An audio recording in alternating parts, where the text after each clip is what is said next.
दोस्तों इस सीजन में भले ही आप चाहे किसी भी प्रकार की सब्जियां लगा रहे हो, ये दो सब्जियां आपको इस सीजन में जरूर लगा देनी चाहिए जो आज इस वीडियो में मैं आपको बताने वाला हूं। इन दोनों ही सब्जियों से मंडी भाव और उत्पादन तो काफी जबरदस्त आपको मिलेंगे ही मिलेंगे, यानी कि काफी जबरदस्त कमाई ये दोनों सब्जियां आपको करके दे सकती हैं। साथ ही साथ ये दोनों ही फसलें काफ़ी छोटी अवधि की फसलें हैं। लगभग लगाने के बाद में मैक्सिमम 35 से 40 दिन के अंदर आपकी ये दोनों फसलें हार्वेस्टिंग पे आ जाएंगी और लगाने का जो खर्चा है इन दोनों फसलों का वो बाकी सब्जियों के मुकाबले काफ़ी कम है। कम खर्चे में और थोड़े समय में उत्पादन आपको इन दोनों सब्जियों से मिलेगा। मंडी भाव काफ़ी ज़बरदस्त इस समय पे लगाने पर आपको मिलेंगे, क्योंकि आपकी फसलें इस समय लगाने पर काफ़ी ज़्यादा अगेती होंगी। इस वजह से रेट भी काफ़ी ज़बरदस्त मिलेंगे। मंडियों में डिमांड भी इन दोनों सब्जियों की काफ़ी ज़बरदस्त रहेगी और उत्पादन के मामले में भी ये दोनों फसलें काफ़ी ज़्यादा सही हैं। तो इस समय पर इन दोनों सब्जियों की खेती आप कर सकते हैं और छोटी अवधि की फसलें होने की वजह से ज़्यादा लंबे समय तक आपको इन सब्जियों का रख रखाव नहीं करना पड़ेगा। लगभग 35-40 दिन में ये हार्वेस्टिंग पे आ जाएगी और उसके बाद में लगभग मैक्सिमम 55 से 60 दिन में आप ये मानिए कि आपका प्लॉट खाली हो जाएगा। थोड़े ही दिन में आप काफी जोरदार प्रॉफिट इन दोनों सब्जियों की खेती से कमा सकते हो। तो दोस्तों इस सीजन में काफी बढ़िया प्रॉफिट देने वाली इन दोनों सब्जियों के बारे में पूरी जानकारियां आज के इस वीडियो में आपके साथ शेयर करूंगा। कब तक आपको इन दोनों सब्जियों की बुआई करनी चाहिए, कितने क्या मंडी भाव मिल सकते हैं, कितना क्या उत्पादन इन दोनों सब्जियों से आपको मिल सकता है, नेट प्रॉफिट कितना ये फसलें आपको दे सकती हैं, किस तरह से इन सब्जियों को लगाकर ज्यादा से ज्यादा उत्पादन आप ले सकते हैं, पूरी जानकारियां आज के इस वीडियो में आपको मिलने वाली हैं। इसलिए वीडियो पे लास्ट तक आपको बने रहना है और वीडियो अगर आपके लिए इंफॉर्मेटिव रहे तो इस वीडियो को लाइक शेयर करके और चैनल को सब्सक्राइब जरूर कर दीजिएगा, ताकि खेतीबाड़ी से रिलेटेड वीडियो सही समय पर सही जानकारियों के साथ आपको मिलते रहे। नमस्कार दोस्तों, मेरा नाम है सुरेश और आप देख रहे हैं खेत किसान झुंझुनू। दोस्तों मैं हमेशा अपने वीडियोज में नए और छोटे किसान भाइयों को ध्यान में रखते हुए 10-15 दिन में एक आध वीडियो ऐसा जरूर देने की कोशिश करता हूं जिनको नए और जो छोटे किसान भाई हैं वो कम खर्चे में लगा के और एक अच्छी कमाई उन सब्जियों की फसलों से कर सकें। और छोटी अवधि की जो फसलें होती हैं उनमें आपका जो खर्चा होता है वो थोड़ा कम होता है। देखिए जो लंबी अवधि की फसलें होती हैं उनमें हमें खाद उर्वरक और जो बेसल डोज है वो भी काफ़ी अच्छी मात्रा में डालने पड़ते हैं। उसके बाद में फर्टिगेशन भी उनमें समय समय पे हमें करने पड़ते हैं, तभी लंबे समय तक वो चल पाएंगी। और उसके बाद में रोग बीमारियां आने वाले जो स्प्रे वगैरह होते हैं वो भी हमें काफ़ी ज़्यादा लेने पड़ते हैं। कहने का मतलब है करीब जितनी लंबी अवधि की फसल हम लगाएंगे उतने ही लंबे समय तक उसकी देखभाल करनी पड़ेगी और उतनी ही ज़्यादा मात्रा में उनमें हमें खाद उर्वरक डालने पड़ेंगे, लेकिन उनमें कमाई के जो चांसेस है वो भी थोड़े ज़्यादा होते हैं। लेकिन नए किसान भाई इतना खर्चा नहीं कर पाते हैं। कुछ किसान भाई जो मतलब पहली बार सब्जियां लगा रहे हैं या जो छोटे किसान हैं उनके लिए आज का ये वीडियो काफ़ी ज़्यादा इंफॉर्मेटिव होने वाला है, क्योंकि आज की ये फसलें काफ़ी छोटी अवधि की हैं। इनमें खर्चा आपका थोड़ा कम होगा और प्रॉफिट आपको ज़्यादा से ज़्यादा मिलने के चांसेस हैं इनमें। और जो छोटी अवधि की फसलें होती हैं उनमें सबसे बड़ा बेनिफिट हमें क्या मिलता है, जैसे इस समय पे अगर आप इन फसलों को लगा देते हैं तो अप्रैल माह तक इन दोनों ही सब्जियों का जो प्लॉट है ना वो पूरी तरह से खाली हो जाएगा और अप्रैल माह में उसी प्लॉट में आप दूसरी सब्जियों को लगा सकते हो। काफ़ी सारी ऐसी सब्जियां भी हैं जिनको आप अप्रैल माह में भी लगा सकते हो और अप्रैल माह में लगाने पर भी वो सब्जियां काफ़ी ज़ोरदार प्रॉफिट आपको देके जा सकती हैं। इस वजह से थोड़े ही दिनों में एक ही प्लॉट में 2 फसलें आप निकाल सकोगे। यानी गर्मियों वाली ऐसी काफ़ी सारी फसलें हैं जिनको आप वहाँ पर लगा सकते हो और दोबारा से उसी प्लॉट में काफ़ी अच्छी कमाई आप कर सकोगे। तो दोस्तों अगर आप इस समय पर थोड़े कम खर्चे वाली, कम अवधि वाली और ज़्यादा प्रॉफिट वाली कोई सब्जी फसल लगाना चाहते हैं तो किसान भाई इस समय पे तर ककड़ी की खेती का चुनाव कर सकते हैं।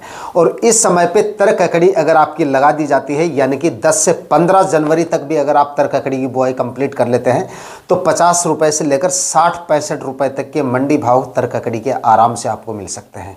और थोड़े ही दिनों में ये फसल आपको उत्पादन देना शुरू कर देती है। इसी फसल को अगर आप इस समय पर लगाएंगे, मतलब जनवरी में लगाएंगे, तो हो सकता है 15 से 20 दिन थोड़ा आपको लेट हार्वेस्टिंग मिले। 15 से 20 दिन क्यों? क्योंकि सर्दियों में थोड़े टेम्परेचर काफ़ी ज़्यादा डाउन रहने की वजह से बीज के जर्मिनेशन में थोड़ा सा जो है वो समय लग जाता है। उसके बाद 10-15 दिन थोड़ा सा ये जब तक ज़्यादा टेम्परेचर डाउन रहता है तब तक ग्रो भी थोड़ी धीरे करती है। बाद में जाके जैसे ही फरवरी का महीना आता है उसी समय पे ये फसल फल और फ्रूट की स्टेज में आ जाती है। और जो किसान भाई और भी कम खर्चे में इसको लगाना चाहें वो इसको लगाओ जनवरी के आखिरी सप्ताह में या फिर फरवरी के पहले सप्ताह तक। टेम्परेचर कम से कम 10 डिग्री से कम नहीं होनी चाहिए, मतलब 10 डिग्री के आसपास टेम्परेचर होने चाहिए मिनिमम टेम्परेचर। जब 10 डिग्री के आसपास आ जाए तब आप इसकी बुआई कर सकते हैं ओपन फील्ड में। और अगर जनवरी में कर रहे हैं 10 डिग्री से नीचे टेम्परेचर है तब क्रॉप कवर की सहायता से आप कर सकते हैं। लेकिन जनवरी माह में जो किसान भाई इसको लगा लेते हैं तो इसके काफ़ी अच्छे मंडी रेट आपको मिल सकते हैं। और फरवरी माह में पहले सप्ताह तक अगर आप इसको लगा देंगे तब भी काफ़ी अच्छे रेट आपको आने वाले दिनों में मिल जाएगा। और छोटी अवधि की फसल है, लेकिन जब तक इस फसल से आपको उत्पादन मिलेगा एकदम हाईएस्ट उत्पादन आपको मिलता रहेगा। डेली हार्वेस्टिंग करनी पड़ेगी आपको। जिस दिन से हार्वेस्टिंग आएगी उस दिन से लेकर जब तक आपको हार्वेस्टिंग मिलेगी डेली आप अपने प्लॉट की हार्वेस्टिंग कर सकते हैं। इसलिए उत्पादन भी काफ़ी जोरदार मिलेगा और मंडी भाव भी काफ़ी ज़बरदस्त मिलने की वजह से काफ़ी अच्छा प्रॉफिट ये फसल भी आपको देके जा सकती है। लगाने का खर्चा थोड़ा कम मैंने आपको इसलिए बताया है, एक तो खाद उर्वरक उतनी ज़्यादा मात्रा में इसमें आपको नहीं डालने पड़ेंगे और दूसरा बीज का खर्चा इसमें ना के बराबर है। बाकी सब्जियों के बीज जो आते हैं हाइब्रिड बीज अगर आप मार्केट से लेते हैं तो काफ़ी कॉस्टली बीज आते हैं। 1500, 2000, 1000 रुपये के आसपास आपको 10 ग्राम का पैकेट मिलता है। लेकिन तरककड़ी का अगर आप 10 ग्राम बीज लेते हैं यानी कि 100 ग्राम बीज भी लेंगे ना तरककड़ी का तो मैक्सिमम 200-250 रुपये के आसपास आपको मिल जाएगा। तो बीज का खर्चा भी मतलब इसमें काफ़ी कम है। उसके बाद में खाद उर्वरक और फर्टिगेशन और उसके बाद में रोग बीमारियों के लिए स्प्रे भी ज़्यादा लंबे समय तक आपको नहीं करने पड़ेंगे। फ्रूट फ्लाई के लिए आप फ्रूट फ्लाई ट्रैप लगा सकते हैं। इसमें फ्रूट फ्लाई के लिए आप जो है इंसेक्टिसाइड का बीच बीच में 10-12 दिन के अंतराल से स्प्रे करते रहिएगा। दोस्तों तरककड़ी की बुआई से पहले 2 से 3 ट्राली सड़ी हुई गोबर की खाद आप डाल सकते हैं और करीब 60 केजी 1 एकड़ के हिसाब से एसएसपी खाद आपको डालनी है और लगभग 35 केजी के आसपास म्यूरेट ऑफ पोटाश आप डालें और 15 से 20 केजी इसमें आप यूरिया खाद आखिरी कल्टीवेशन से पहले डाल के 5-5 फीट की दूरी पे बेड बना लीजिएगा। और प्लास्टिक मल्च लगभग 15 से 20 माइक्रोन तक की प्लास्टिक मल्च का इस्तेमाल कर सकते हैं। प्लास्टिक मल्च एकदम हल्की क्वालिटी के आप इसमें लगा सकते हैं क्योंकि कोई ज़्यादा लंबी अवधि की फसल नहीं है। 2-2.5 महीने में ये प्लॉट जो आपका खाली हो जाएगा। इसलिए मतलब 15-16 माइक्रोन की प्लास्टिक मल्च भी अगर आपको मिल जाती है तो आप लगा सकते हैं आसानी से। 15-16 माइक्रोन की अगर आप प्लास्टिक मल्च लेंगे तो मैक्सिमम आपको ये मानिए कि 1200-1300 रुपये में 400 मीटर का रोल मिल जाएगा। तो ये प्लास्टिक मल्च लगाइएगा और 5-5 फीट की दूरी पर बेड बना के 1-1 फीट की दूरी पर सिंगल लाइन में आपको सीड शोविंग करना है। तरककड़ी के बीजों की जब भी आप बुआई कर रहे हैं तो एक जगह पे 2 बीज आपको लगाने हैं क्योंकि मैंने आपको बता दिया था कि बीज जो है इसके काफ़ी सस्ते आते हैं और ये जो बीज है ये घर पे ही तैयार किए जाते हैं, हाइब्रिड बीज नहीं आते हैं। चाहे तो आप भी इनको तैयार कर सकते हैं। अब की बार तरककड़ी लगा रहे हैं तो आप अच्छी साइज़ की तरककड़ी छांट लीजिएगा और उनके बीज खुद भी तैयार कर सकते हैं। तो उनकी जर्मिनेशन रेट जो होती है वो काफ़ी कम होती है। काफ़ी बीज जो होते हैं वो कई जगह पे नहीं उगते हैं। तो सिंगल बीज बोएंगे आप तो आपका जो प्लॉट है वो कई जगह से खाली रह जाएगा, भीतर में मतलब बीच में स्पेस रह जाता है। इससे उत्पादन आपका काफ़ी ज़्यादा डाउन रह सकता है। तो एक होल में जो प्लास्टिक मल्च का होल है उसमें एक होल में 2 बीज लगाइए आप। 2-2, 3-3 बीज लगा दीजिए क्योंकि बीज तो उतने ज़्यादा कॉस्टली तो आते नहीं है। प्लॉट आपका खाली नहीं रहना चाहिए। और जब बीजों का जमाव हो जाए जहाँ पे ज़्यादा प्लांट आपको दिखे वहाँ से कोई प्लांट हटा सकते हैं, लेकिन जगह स्पेस खाली रह जाता है तो उसको भरपाई करना काफ़ी ज़्यादा मुश्किल हो जाता है। इसलिए 2-3 बीजों की बुआई करें। एक चीज़ और बता दूँ, जर्मिनेशन रेट इसकी थोड़ी डाउन रहेगी लेकिन जर्मिनेशन काफ़ी जल्दी होगा इसका। बाकी सब्जियों के मुकाबले सबसे जल्दी निकलता है इसका बीज बाहर। बाकी सब्जियों के बीजों को इस सर्दी के मौसम में जहाँ पे 10 से 12 दिन का समय लगता है वहां पे 8-9 दिन के अंदर आपके तरककड़ी के बीजों का जमाव हो जाता है, मतलब अंकुरण हो जाता है। इनका प्लांट जमीन से बाहर निकल आते हैं करीब 8 से 10 दिन के भीतर। तो पाले वगैरह ज़्यादा गिर रहे हैं तो प्लास्टिक मल्च लगा के सीड शोविंग करें, उसी दिन लो टनल से इनको कवर कर दें और उसके बाद में पाले वगैरह बीच में गिरने लग जाएं, ऐसा लग रहा है कि 1-2 डिग्री के आसपास तक टेम्परेचर चले जाएं या 0 डिग्री तक टेम्परेचर आ जाए और बीजों का जमाव नहीं हुआ है तो हल्की सी एक ट्यूबवेल के पानी से सिंचाई कर दें आप, हल्की सी मतलब 1-आध घंटे, जिससे बेड का जो टेम्परेचर है वो थोड़ा सा बढ़ जाएगा और बीजों का जमाव आसानी से हो जाएगा। मतलब बीजों का जमाव रुकेगा नहीं, जर्मिनेशन रुकेगा नहीं, जर्मिनेशन जल्दी हो जाएगा। और स्पेस 5-5 फीट का ही आपको रखना है, क्योंकि प्लांट इसके उतने ज़्यादा हैवी नहीं होते हैं। चाहे तो आप 6-6 फीट का भी रख सकते हैं, लेकिन 5-5 फीट की दूरी पे बेड बनाएंगे तो भी सही है, कोई दिक्कत नहीं है। तरह ककड़ी के बीज जो है ना वो आसानी से आपको बाजार में मिल जाएंगे, या फिर आपके नज़दीकी किसान भाई से भी आप ले सकते हैं और अगली बार के लिए आप तैयार भी कर सकते हैं। बाकी अगर ऑनलाइन खरीदना चाहें तो वीडियो के प्रोडक्ट टैब में जाके आप इनको ऑनलाइन भी परचेज कर सकते हैं। एक आध वैरायटी हमें अगर मिलती है फ्लिपकार्ट वगैरह पे तो मैं लगा दूंगा, उनको आप परचेज कर सकते हैं। उसके बाद में दोस्तों ऐसी ही एक और फसल है जिसको भी आप थोड़े कम खर्चे में लगा सकते हैं और इससे भी काफ़ी कम दिनों में आपको उत्पादन मिलना शुरू हो जाएगा।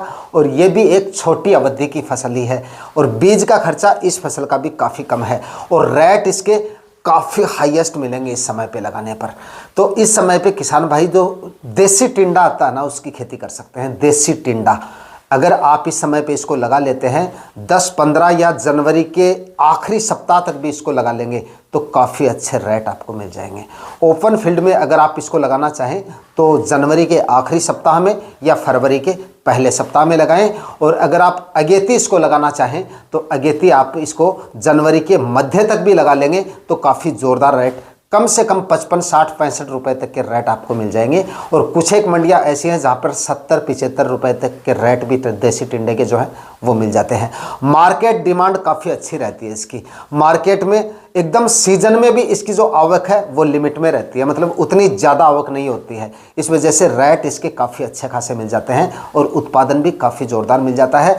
काफ़ी छोटी अवधि की फसल है तो इसकी जगह भी आप अगली फसल भी उसी प्लॉट में ले सकते हो। उसके बाद में 2-2.5 महीने बाद में उसी प्लॉट में आप दूसरी फसल भी लगा के और अच्छा उत्पादन एक ही प्लॉट में आप आसानी से ले सकते हो। देसी टिंडा अगर किसान भाई ओपन फील्ड में लगाना चाहें, देखिए थोड़ा सा कम खर्चे के बारे में बता देता हूँ। ओपन फील्ड में अगर आप इसको लगाना चाहें तब तो आपका खर्चा और भी कम हो जाएगा। इसमें इसलिए हो जाएगा क्योंकि ओपन फील्ड में लगाएंगे तो आपका क्रॉप कवर का खर्चा तो देखिए बचेगा ही बचेगा, उसके साथ ही बिना प्लास्टिक मल्च के भी आप इसको लगा सकते हैं। प्लास्टिक मल्च जो किसान भाई लगाना चाहें तो ऐसा नहीं है, मना ही नहीं है, लगा सकते हैं। प्लास्टिक मल्च अच्छा काम करेगी, लेकिन अगर कोई किसान भाई ना लगाना चाहें तो बेशक बिना लगाए भी इससे अच्छा उत्पादन लिया जा सकता है।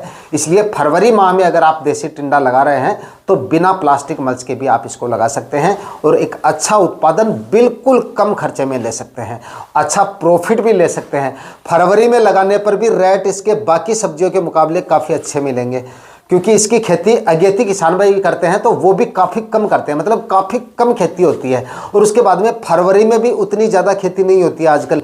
आज से लगभग हम 4-5 साल पहले पीछे की देखें तो फरवरी मार्च में काफ़ी ज़्यादा सब्जियां लगाई जाती थी, लेकिन अब धीरे धीरे किसान भाई अगेती सब्जियां जो है वो ज़्यादा लगाते हैं। फरवरी मार्च में सब्जियों की खेती जो होती है वो लिमिट में होती है, कोई ज़्यादा नहीं होती है। तो फरवरी माह में भी देसी टिंडा लगाया जाता है तो उसके भी काफ़ी अच्छे रेट आने वाले दिनों में आपको मिल जाते हैं। तो किसान भाई इस समय पे देसी टिंडा लगा सकते हैं और एक अच्छी कमाई देसी टिंडे की फसल से कर सकते हैं।